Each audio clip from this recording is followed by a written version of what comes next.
Reka nongere ngusuhuze kandi nkwifurize ibihe byiza nkubwira ngo amahoro y'Imana akomeze abane nawe, ukomeze ugubwe neza mu byo urimo gukora byose, uhahe uronke. Ni channel yawe utuntu n'utundi tukubwira ngo ugomba kuba warakoze subscribe kugira ngo utuntu twose tuzajye duhita tukugeraho gatanu kuri gatanu. Uyu munsi rero ni ya nkuru mwari mumaze iminsi mutegereje cyane ku mugabo umaze iminsi avugwa cyane kuba yarishe umubare mwinshi w'abantu hano mu Rwanda, mukaba mumuzi ku izina rya Kazungu. Akaba arimo kuburana none ku itariki 21 z'ukwezi kwa cyenda 2023. Kazungu rero aho ageze aburana ni Kazungu Denis, akaba yemeye ibyaha 10 aregwa birimo kwica, gusambanya abantu ku ngufu ndetse n'ibyaha by'iyicarubozo. Yazanywe rero mu rukiko rwa Kicukiro hano mu mujyi wa Kigali. Ni uyu munsi nyine nkuko nari mbivuze ku itariki 21 z'ukwa cyenda, ni none kuwa kane. Yari arinzwe bikomeye cyane, ariko akigezwa mu rukiko yasomewe umwirondoro we, abwirwa ko cyangwa asomerwa ko yitwa Denis Kazungu, akaba afite imyaka 34. Yemera ko ari we rwose, yamwera ko uwo mwirondoro ari uwe. Hanyuma mu mwirondoro we ntihavuzwe icyo yakoraga cyangwa se umwuga we. Ubushinjacyaha bwamusomeye ibyaha 10 bumurega, birimo kwica ku bushake, burimo iyicarubozo, birimo gusambanya abantu cyangwa se umuntu ku ngufu, birimo gufunga abantu bitemewe n'amategeko ndetse n'ibindi. Mu cyumba cy'urukiko rero cyari kirimo abanyamakuru benshi cyane. Nta gihunga Kazungu we yasubije avuga ati ndabyemera. Kazungu rero utari ufite umwunganizi mu mategeko, akaba yasabye kuburanira mu muhezo ngo kuko yakoze ibyaha bikomeye, akaba atifuza ko bijya mu itangazamakuru, ariko ibi urukiko rurabyanga, rubyamaganira kure cyane. Uyu Kazungu aregwa kwica abagore 13 n'umusore umwe mu bihe bitandukanye.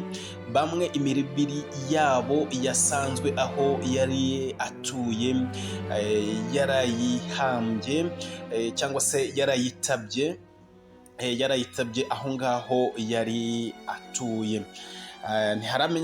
Ntiharamenyekana rero imyirondoro yabo yishe bose, ariko iperereza ryakozwe n'urwego rushinzwe ntiharatangazwa ibyaruvuyemo byose. Gusa ubushinjacyaha bwavuze ko mwibazwa Kazungu yabwemereye ko atibuka abo yishe, gusa yibuka uwitwa Eric Turatsinze.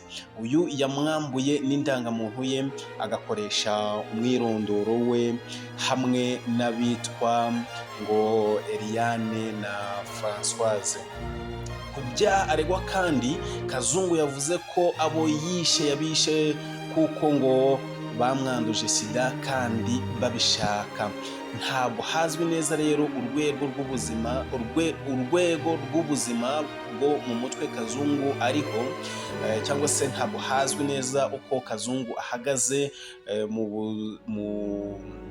mu rwego rw'ubuzima bwo mu mutwe, ariko mu isura ye no mu byo avuga biboneka ko nta kibazo afite.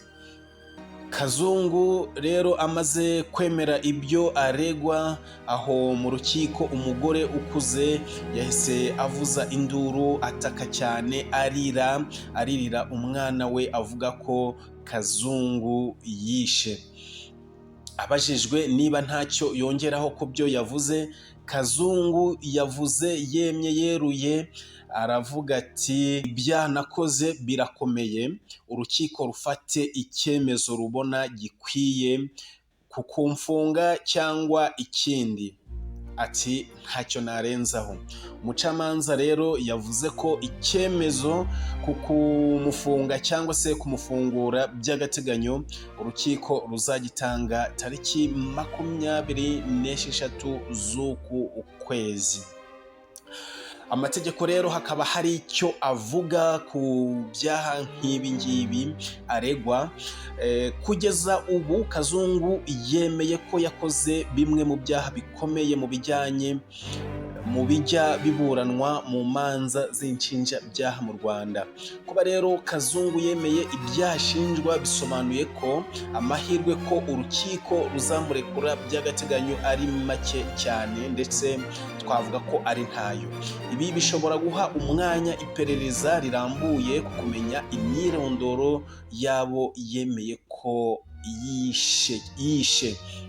Kazungu ashobora kuzaburanishwa kuri buri muntu muri 13 ashinjwa kwica, kuko mu gihe abishwe bose bamenyekana, buri muryango wiciwe uba ufite uburenganzira mu ndishyi.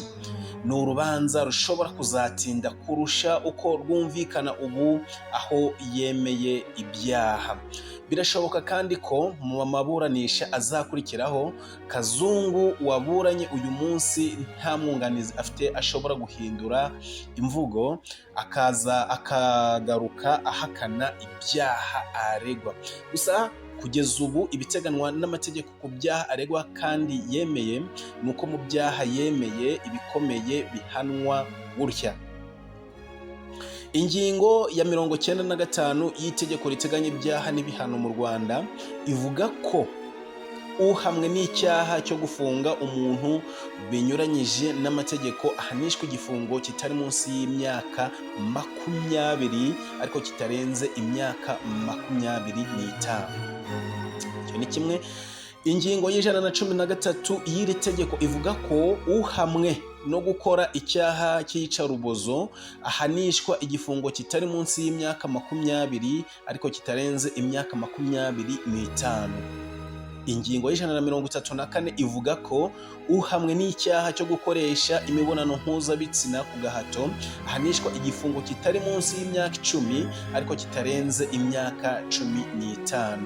Naho ingingo y'107 y'iri tegeko yo ikaba ivuga ko uwishe undi abishaka akabihanwa n'urukiko ahanishwa gufungwa burundu. Yes, murabyumva rero Kazungu, ibya Kazungu bikaba biri kugenda bisobanuka.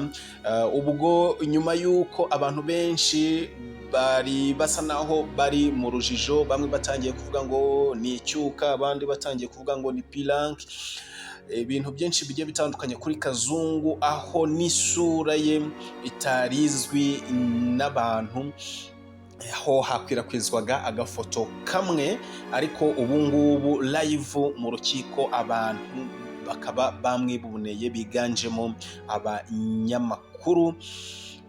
Ubwo rero babuze ababo bishwe na Kazungu nabo yahohoteye, nk'uko abyiyemerera, mukomeze kwihangana. Reka